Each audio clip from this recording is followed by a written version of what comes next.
Hello people, this is Squash Corner, and I am going to talk about Under Night 2!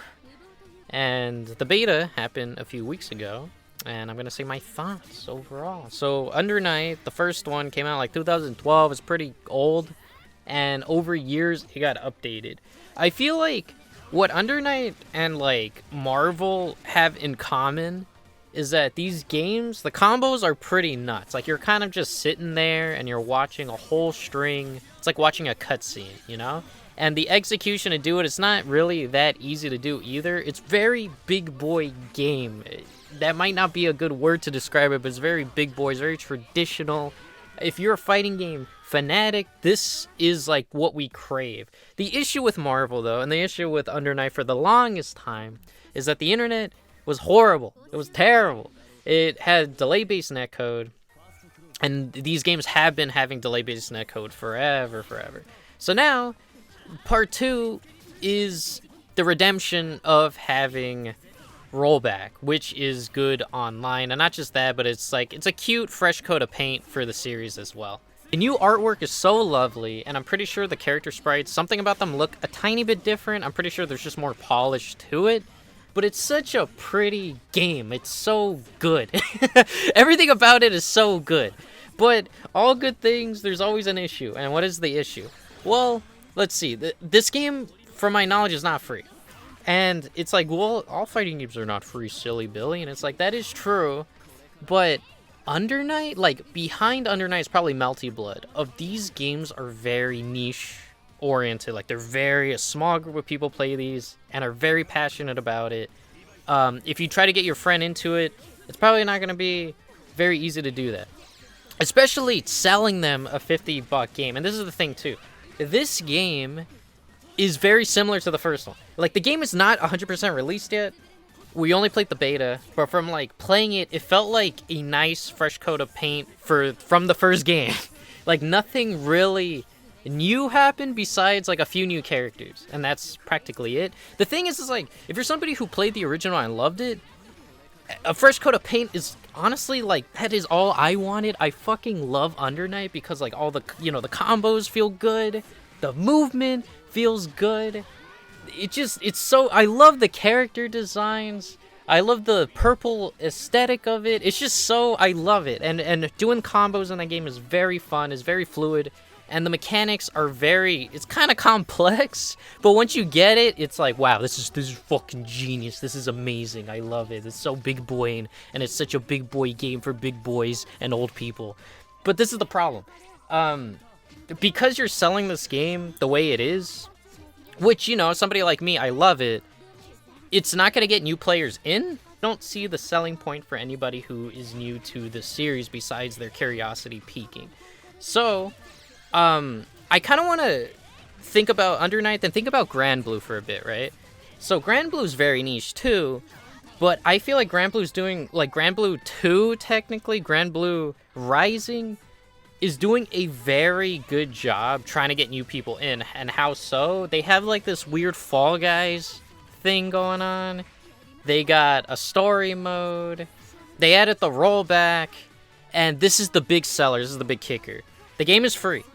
Not the full game, but there's a free version of that game.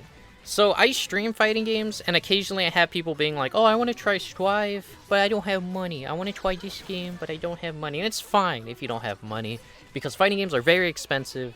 And this is the thing. I could recommend Granblue to people, because there's a free version. And it's just like, hey, if you don't like it, you don't like it. With Under Night, I don't think there's a free version. So it's like, hey, you're curious on this game, you have to put the $50 down. And to me, it's worth the $50 to the internet, because I played the beta. The internet felt mwah, mwah, mwah. So to me, I'll pay that $50 and have a job. For somebody like my past self who didn't work but loved fighting games, I wouldn't be able to pick this up, And not just that, but like, Granblue has these little things to get newer players in. Under Night, from my knowledge, does not have that. So it's kind of like, it feels very not newcomer friendly, especially since the mechanics, the combo system, all that stuff is so complicated. So yeah, it's easy to do combos in the game, but bro, this game is so big boy. Like, you get touched once in the game and you just die.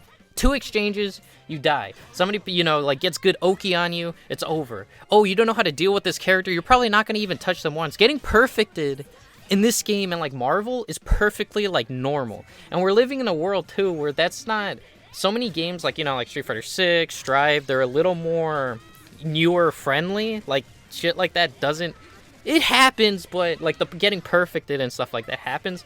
But this game feels super unforgiving because it's super traditional.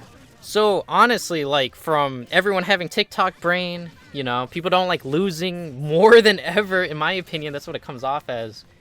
This is a really hard sell. Like if somebody puts $50 down and they're like, I like fighting games, you know, I occasionally play fighting games, you're probably going to get mollywopped by the veterans from the first game because this game is very similar to the first game, that it might push you away from the game. And not just that, but like my concern of this game, like I do think this game has a lot of potential fun-wise, you know, but my concern is that there's not going to be a reason to make people continuously playing the game. Because, like, you know, like, every fighting game, from what I see, has a honeymoon period where it's like, oh, it's so new, it's so fun. And then the nicher the game, the less the honeymoon period, you know, lasts for. So with Granblue, I could imagine them adding more Fall Guys modes or new skins, and then that would get people into continuously playing the game. Strive and Melty Blood are good examples of games that kind of just like, I don't really hear people talking about them too much besides like fan art, but no, like Melty Blood, for example, it came out, I thought it was fun. I like, you know, and it looked really pretty. The internet worked, but it's so niche and they didn't really update the game much. They added like a few characters. It was sweet that they added a few free characters, but no one plays that game, bro. Like if I just go on right now, no one's playing it. Because there was nothing to continuously make people want to go back to the game. It's very niche. Melty Blood, I think, is more niche than Under Night.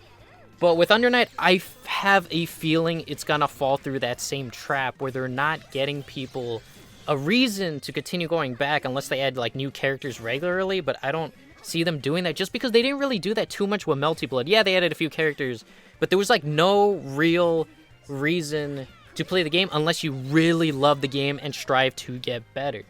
So do I recommend, from me playing the beta, I loved it because I just love the mechanics, I love the aesthetic.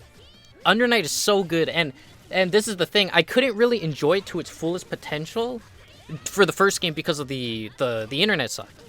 This is going to be so fun, but my big concern is it's probably gonna be the best days of my life for the first 2 weeks, and then it's gonna dwindle, and it's gonna be harder to find people to play with, you know? Unless you join some type of Discord server, or if you know people already. So I think this game is gonna be so fun within 2 weeks, and then it's gonna slowly die off like Melty Blood, and that really makes me sad. I really hope that Under Night does something similar to like Granblue, where it's, you know, like some type of mini game, some type of community thing to get people involved. But I don't see that happening. I really hope that I am wrong, but that is my major concern. So are you going to buy the game for like $50 and have a good time for hopefully like a month or two? Or are you going to like say no? And that's the thing. I don't blame anybody if they're not interested in this. $50, you know, for kind of like the first game with the fresh coat of paint.